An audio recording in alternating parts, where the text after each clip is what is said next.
This is the complete guide to patching a hole and painting, sanding, all of that stuff. And we don't even have a stud here. We're gonna have to add one in. This is a condominium and they use metal studs in this area. If you have wooden studs, you can use a shim, a piece of a 2x4, whatever you want. Get yourself some drywall screws. You can use just a regular old drill bit, just don't go too deep in it.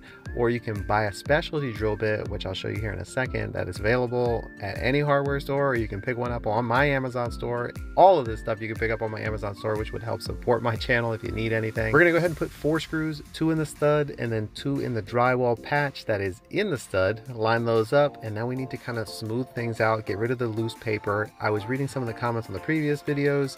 People were saying that you should spray something called Kills here on this. I am not an expert on drywall patching. This is a DIY guide to doing it. Any feedback you have for me would be appreciated. I am still learning. I do mostly plumbing and electrical, but I said, you know what? Let's try and patch a hole myself. Let's see how it goes, because I'm sure a lot of people will be curious how to do this. So the guy that is teaching me how to do this, he likes using this mesh tape here, which has got an adhesive on it. It looks like it's super easy compared to the other kind of tape that you got to mud and then apply. You'll notice here, he's not really going to be overlapping this tape at all. He's just putting like the precise amount. And I noticed later when we put the mud over it, you can still kind of see this stuff sticking through the mud, but it gets sanded down and it's super smooth.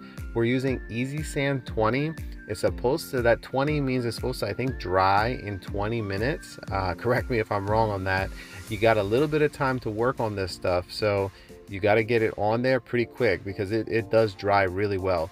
Now, you just apply a lot the first time and then you kind of scrape loose all of the extra that you don't need. Put a drop cloth down, make sure you're not spilling this stuff all over the place because it does get messy. I did drop a little bit on the baseboard here and I had to clean it up later.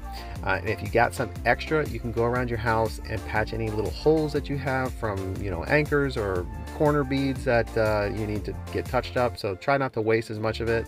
And then you can throw the rest in the trash and wash it out. Now we're back about 20-30 minutes later. Things kind of wet, but still dry enough that you can apply a different coat. And notice we went through it with a big scraper and sort of scrape things dry before applying this second coat. And I think it just kind of depends on your experience with this thing, on how many coats that you need to apply. The more practice, the better you'll get at this. The more that you apply on here, it's more to sand, it's more dust, it's more mess, you know, it's more to paint. The smoother that you can get it on here, the easier your job's gonna be when you gotta come back and sand, because all of this extra stuff that I splashed all over the place, we're gonna have to sand that down. It's just a little bit more work. So now we're back and everything is completely dry. This stuff is almost white and it feels really smooth right now. We're gonna be using a sanding sponge here and just kind of circular motion, just sanding off as much of this loose, you know, rough edges that we can.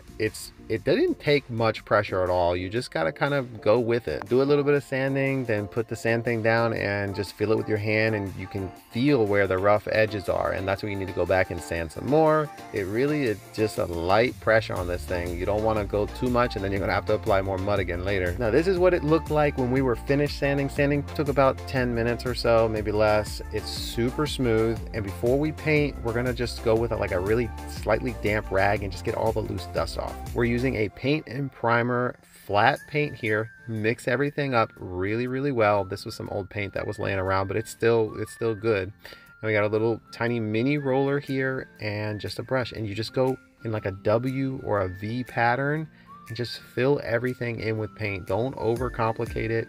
When you're done, what we're doing here is trying to blend this in. We're spreading the paint out.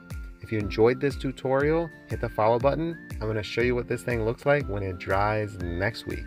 Thanks for watching.